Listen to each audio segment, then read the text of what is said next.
आता है, कभी खुशी का मौका, कभी गम का मौका। तो ज़िंदगी में आपको सबसे ज़्यादा तकलीफ़ किस चीज़ से पहुंची है? ज़िंदगी एक मोटरवे नहीं है कि जैसे हार्ट की ईसीजी ऐसे ऐसे चलती है ना, जिगजैग, तो लाइफ भी इस तरह चलती है। इसमें दुख भी आते हैं, परेशानियां भी आती हैं, खुशियां भी आती हैं, वलादत भी होती है, मौत भी होती है।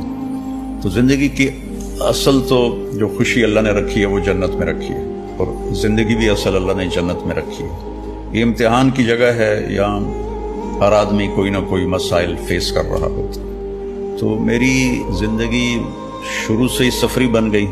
11 साल की उम्र में लाहौर चला गया, वालिदैन ने भेज दिया, तो वो एक बड़ा मुश्किल मरहला था। फिर जब अल्लाह ने मुझे इस रास्ते में शोहरत दे दी, तो शोहरत के अपने मसाइल होते हैं, बहुत ज़्यादा बाज़ लोगों की तरफ से तकलीफ़ पहुँचती है। तो